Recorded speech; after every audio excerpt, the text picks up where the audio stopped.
ನಮಸ್ಕಾರ.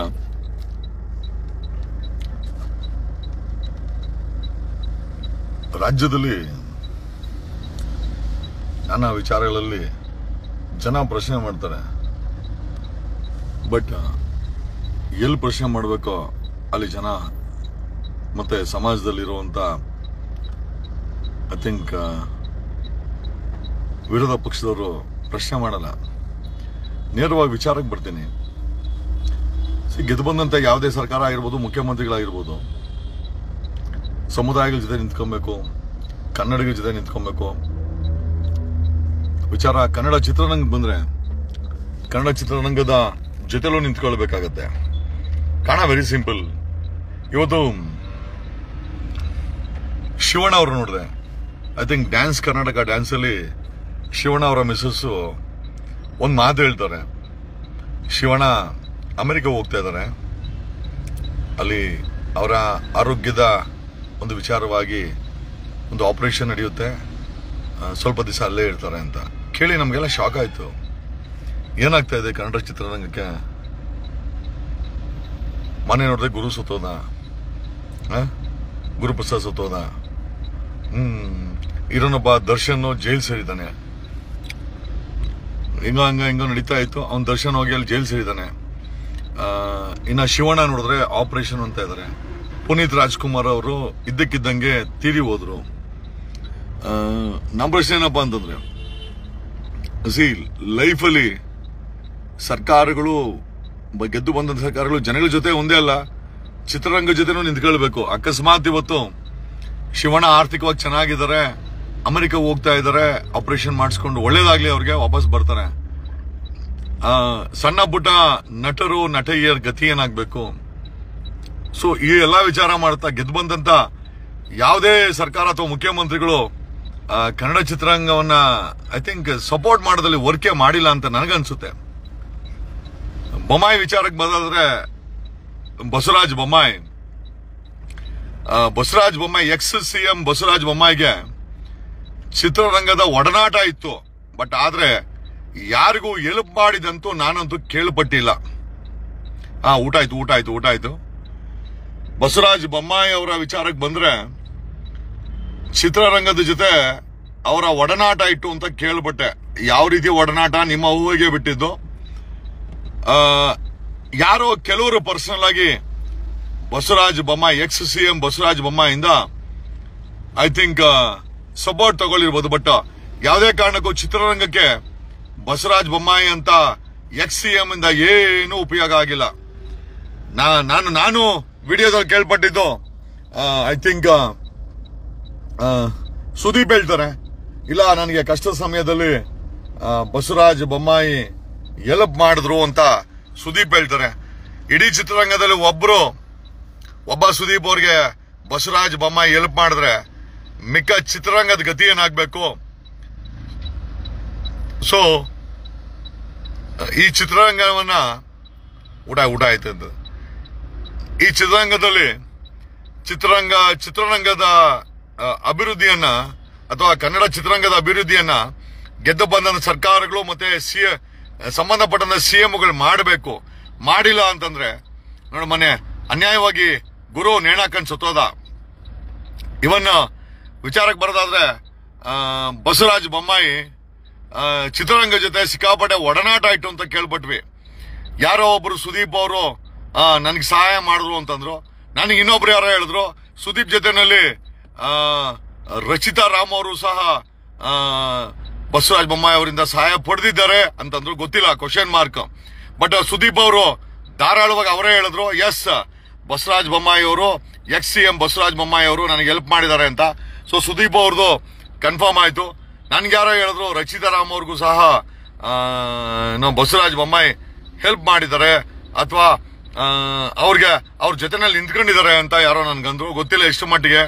ಬಸವರಾಜ ಬೊಮ್ಮಾಯಿ ಅವರೇ, ಚಿತ್ರರಂಗವನ್ನ ನಿಜವಾಗ್ಲೂ ನೀವು ಅಧಿಕಾರದಲ್ಲಿದ್ದಾಗ ಹೆಲ್ಪ್ ಮಾಡಿದ್ರೆ ಅಥವಾ ಡೆವಲಪ್ಮೆಂಟ್ ಮಾಡಿದ್ರೆ ಅಥವಾ ಚಿತ್ರರಂಗಕ್ಕೆ ಜೊತೆಲಿ ನಿಂತ್ಕೊಂಡಿದ್ರೆ ಗುರು ಅಂತ ಸಾವು ಆಗ್ತಾ ಇರ್ಲಿಲ್ಲ, ಗುರುಪ್ರಸಾದ್ ಸಾವು ಆಗ್ತಾ ಇರ್ಲಿಲ್ಲ. ನೀವು ಯಾರೋ ನಿಮಗ್ ಬೇಕಾದವರು ಬಸವರಾಜ ಬೊಮ್ಮಾಯಿ ಅವರೇ, ನಿಮಗೆ ಬೇಕಾದಂತಹ ಸುದೀಪ್ ಅವರು ಚೆನ್ನಾಗೇ ಇದ್ದಾರೆ, ಅಂತವ್ರಿಗೆ ನೀವು ಹೆಲ್ಪ್ ಮಾಡಿದೆ ಅಂತ ಸುದೀಪ್ ಅವರೇ ಹೇಳ್ಕೊಂಡ್ರು. ಜೊತೆನಲ್ಲಿ ರಚಿತಾ ರಾಮ್ ಅವ್ರಿಗೂ ನೀವು ಹೆಲ್ಪ್ ಮಾಡಿದೆ ಅಂತ ಯಾರೋ ಹೇಳಿದ್ರು. ಬಟ್ ನಿಜವಾಗ್ಲೂ ಬಸವರಾಜ ಬೊಮ್ಮಾಯಿ ಅವರೇ, ನಿಮ್ಮಂತ ಸಿಎಂಗಳು ನಿಂತ್ಕೊಬೇಕಾದ್ದು ಇಡೀ ಸಮಾಜದ ಜೊತೆ, ರೈತರ ಜೊತೆ. ಬಸವಣ್ಣನ ಅನುಯಾಯಿ ನೀವು. 12ನೇ ಶತಮಾನದ ಏಕಮಂಟಪವನ್ನು ಕೊಟ್ಟಂತ ನನ್ಗೆ ಯಾರೋ ಹೇಳ್ತಾ ಇದ್ರು ಬಸವಣ್ಣವ್ರ ಬಗ್ಗೆ. ಡಾಕ್ಟರ್ BR ಅಂಬೇಡ್ಕರ್ ಅವರು ಸಂವಿಧಾನವನ್ನು ಈಗ ಕೊಟ್ಟಿದ್ದಾರೆ, ನಾವೆಲ್ಲರೂ ಸಮಾನರು ಅಂತ. ಬಟ್ ಆದ್ರೆ 12ನೇ ಶತಮಾನದಲ್ಲಿ ಏಕಮಂಟಪವನ್ನು ಕಟ್ಟಿ ಆವತ್ತೇ ಸಮಾನತೆಯ ಸಂಕೇತವಾದಂತ ಸಂವಿಧಾನವನ್ನ ಕರ್ನಾಟಕಕ್ಕೆ ಕೊಟ್ಟಿದ್ದು ಬಸವಣ್ಣವರು ಅಂತ ನನಗೆ ಸಾಕಷ್ಟು ಜನ ಹೇಳ್ತಾರೆ.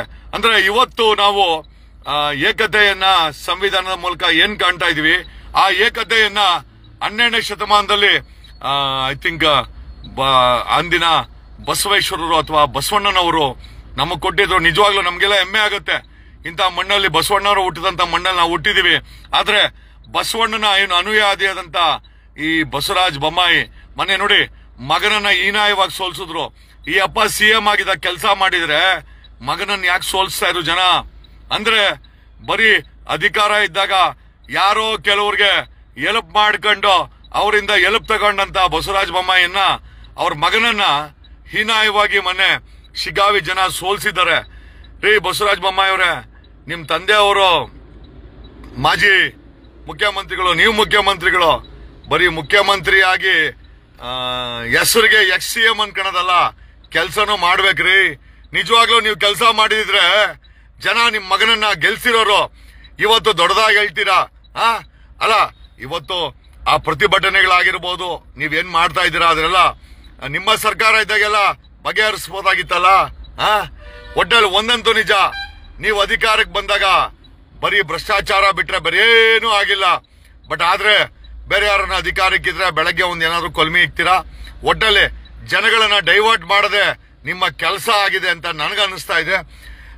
ನಾನು ಹೇಳೋದೇನು ಅಂತಂದ್ರೆ, ಕನ್ನಡ ಚಿತ್ರರಂಗಕ್ಕೆ ನೋಡಿ ಅಪ್ಪು ಸತ್ತೋಗ್ಬಿಟ್ರು, ಶಿವಣ್ಣ ಅಮೆರಿಕಾಗ ಹೋಗ್ತಾ ಇದ್ದಾರೆ ಟ್ರೀಟ್ಮೆಂಟ್ಗೋಸ್ಕರ, ದರ್ಶನ್ ಜೈಲ್ ಸೇರ್ದ, ಗುರು ನೇಣಾಕಂಡ್ ಸತ್ಯ ಹೋದ. ಕನ್ನಡ ಚಿತ್ರರಂಗ ನಶಿಸ್ತಾ ಇದೆ. ಇಲ್ಲಿ ಹೊಸ ನಟ ನಟಿಯರು ಬರಬೇಕು, ಅವಕಾಶಗಳು ಸಿಗಬೇಕು, ಅವಕಾಶಗಳನ್ನ ಸರ್ಕಾರ ಮಾಡಿಕೊಡ್ಬೇಕು. ಕನ್ನಡ ಚಿತ್ರರಂಗ ಜೊತೆ ಐ ಥಿಂಕ್ CM ಸಿದ್ದರಾಮಯ್ಯನವರು ಒಂದು ಅದ್ಭುತವಾದಂತ ಕೊಡುಗೆಯನ್ನ ಕೊಡಬೇಕು. ಬಸವರಾಜ ಬೊಮ್ಮಾಯಿ ಮಾಡಿಲ್ಲ ಬಿಡಿ, ಸುಮ್ಮನೆ ವೇಸ್ಟ್ ಬಾಡಿ ಅದು.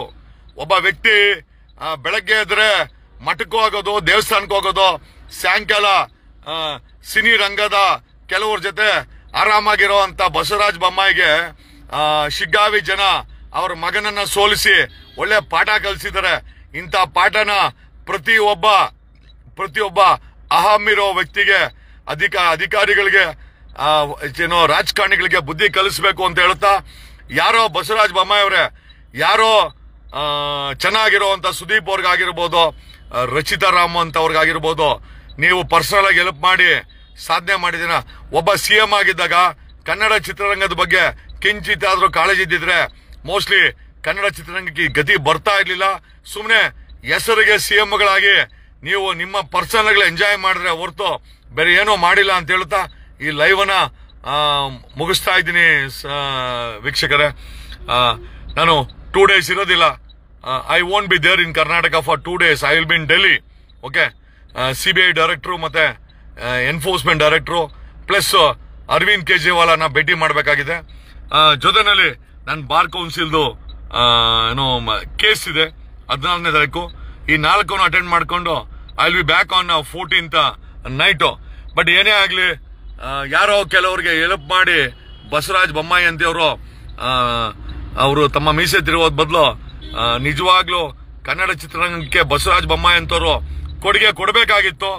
ಈಗ ಏನ್ ಪ್ರಯೋಜನ? ಶಿಗ್ಗಾವಿ ಜನ ಸರಿಯಾಗಿ ಮಣ್ಣು ಮುಗಿಸಿದ್ದಾರೆ. ಬಸವರಾಜ ಬೊಮ್ಮಾಯಿ ಮತ್ತೆ ಅವ್ರ ಮಗನಿಗೆ ಸರಿಯಾದಂತ ಉತ್ತರ ಕೊಟ್ಟಿದ್ದಾರೆ. ಇನ್ನು ಮುಂದೆ ಆದ್ರೂ ಬಸವರಾಜ ಬೊಮ್ಮಾಯಿ ಅವರೇ ಬದಲಾವಣೆ ಆಗಿ ಚಿತ್ರರಂಗದಲ್ಲಿ ಯಾರೋ ಒಬ್ಬರಿಗೆ ಹೆಲ್ಪ್ ಮಾಡಿ ನೀವು ಹೀರೋ ಆಗೋದು ಬದಲು ಇಡೀ ಚಿತ್ರರಂಗಕ್ಕೆ ಹೆಲ್ಪ್ ಮಾಡಬಹುದಾಗಿತ್ತು. ಮಾಡಿದ್ರೆ ಗುರು ಅಂತ ವ್ಯಕ್ತಿಯ ಡೈರೆಕ್ಟರ್ ನೇಣಾಕಂತ ಇರ್ಲಿಲ್ಲ, ದರ್ಶನ್ ಅಂತವನು ಜೈಲಿಗೆ ಹೋಗ್ತಾ ಇರ್ಲಿಲ್ಲ. ಇವತ್ತೇನೋ ಶಿವಣ್ಣ ನೋಡಿ ಅಮೆರಿಕಕ್ಕೆ ಹೋಗ್ತಾರೆ ಟ್ರೀಟ್ಮೆಂಟ್ಗೋಸ್ಕರ. 2-3 ವರ್ಷ ಮುಂಚೆ ಅಪ್ಪು ಪುನೀತ್ ರಾಜ್ಕುಮಾರ್ ತೀರಿ ಹೋದ್ರು. ಪುನೀತ್ ರಾಜ್ಕುಮಾರ್ ತೀರೋದಾಗೂ ಅಷ್ಟೇನೇನೆ ಬಸವರಾಜ ಬೊಮ್ಮಾಯಿ ಮತ್ತೆ ಅವನ ಅಶೋಕ ಇಬ್ರು ಎಣ ಮುಂದೆ ಕೂತ್ಕೊಂಡು ನಗ್ತಾ ಇದ್ರು. ನಾನು ಸೋಷಿಯಲ್ ಮೀಡಿಯಾದಲ್ಲಿ ಇಬ್ಬರಿಗೂ ಚಳಿಜಾಳ ಬಿಡಿಸಿದ್ದೀನಿ. ಪ್ರಶ್ನೆ ಏನಪ್ಪ ಅಂತಂದ್ರೆ ಇವ್ರಿಗೆ ಮಾತ್ರ ನೋವಾಗೋದು, ಇವ್ರು ಮಾತ್ರ ಮನುಷ್ಯರು, ಮಿಕ್ಕ ಎಲ್ಲರೂ ಕೂಡ ನಾವೆಲ್ಲ ರೋಬೋಟ್ಗಳ ತರ ಅಂತ ಅನ್ಕೊಂಡ್ಬಿಟ್ಟಿದ್ದಾರೆ ಅಂತ ಹೇಳ್ತಾ thank you. From tomorrow 2 days I will be in Delhi. I will be back on 15th. I will be back on 14th night ಅಂತ ಹೇಳ್ತಾ ಬಸವರಾಜ ಬೊಮ್ಮಾಯಿ ಅಂತವ್ರಿಗೆ ಬುದ್ಧಿ ಕಲಿಸಿರೋದಕ್ಕೆ ನಾನು ಕನ್ನಡಿಗರಿಗೆ ಸಲಾಮ ನೀಡ್ತಾ, ಎಸ್ಪೆಷಲಿ ಶಿಗ್ಗಾವಿ ಮತದಾರರಿಗೆ ನಿಜವಾಗ್ಲೂ ಒಂದು ದೊಡ್ಡ ಸಲಾಮನ್ನ ಹೇಳ್ಬೇಕಾಗಿದೆ, ವಂದನೆಗಳನ್ನು ಹೇಳ್ಬೇಕಾಗಿದೆ. ಇಂಥ ಬಸವರಾಜ ಬೊಮ್ಮಾಯಿ ಅಂತ ವ್ಯಕ್ತಿಯನ್ನ ಅವ್ರ ಮಗನನ್ನ ಸೋಲಿಸಿರೋದಕ್ಕೆ ತುಂಬಾ ಹೃದಯದ ಧನ್ಯವಾದಗಳು ಶಿಗ್ಗಾವಿ ಜನತೆಗೆ. ನಿಮ್ಮೆಲ್ಲರಿಗೂ ಒಳ್ಳೇದಾಗ್ಲಿ. ವಾಯ್ಸ್ ಆಫ್ ಕರ್ನಾಟಕ ಜಗದೀಶ್ ಇಂದ ಧನ್ಯವಾದಗಳು. Good night.